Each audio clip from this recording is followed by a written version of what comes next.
xogayaha warfaafinta ee xisbiga u cid ayaa qaar ka mida warfidiyeenka hadda u sheegay in la xidhay xogayahoogii arrimaha gudaha maxamuud cali saleebaan ramaax waxa uu sheegay inay xisbi ahaan arrintaasi cambaaraynayaan. waxaan shacbiga jamhuuriyadda Soomaaliland u xaqiijinayaa in xarunta CID-da imika la igala hadhay xogayaha arrimaha gudaha ee xisbiga cadaaladda iyo daryeelka maxamuud cali saleebaan ramaax kaasoo aan anagu xisbi ahaan aaminsannahay inay sifo sharci darro ah lagu xidhay. waxaan leeyahay shacbiga Soomaaliland uma dul qaadan doono, waxaan ugu baaqaynaa inay ka dhiidhiyaan xarigaa soo noqnoqday.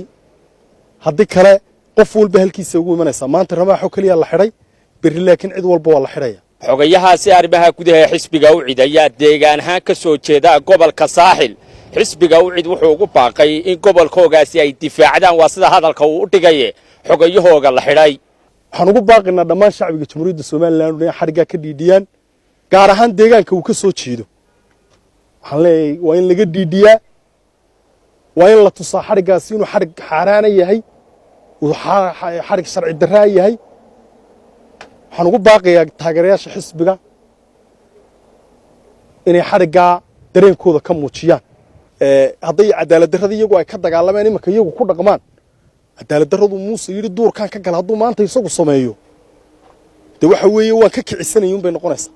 xogayaha la xidhay maxamuud cali saleebaan ramaax oo ah xogayaha arrimaha gudaha ee xisbiga u cid intii aan la xidhin waxa uu la hadlay qaar ka mida warfidiyeenka, waxaanu uga warramay cidda uu ku eedaynayo xarigga maanta la xidhay.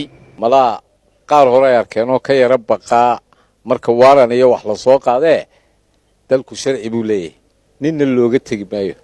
maalin baa waxa lagu yidhi ina igaaloo xamar ku sii socdaa waa lagu xidhayaa, maxaad ka doonaysaa? wuxuu yidhi dalka looga tegi maayo maxamed siyaad barre, looga tegi maayo baan leenahay.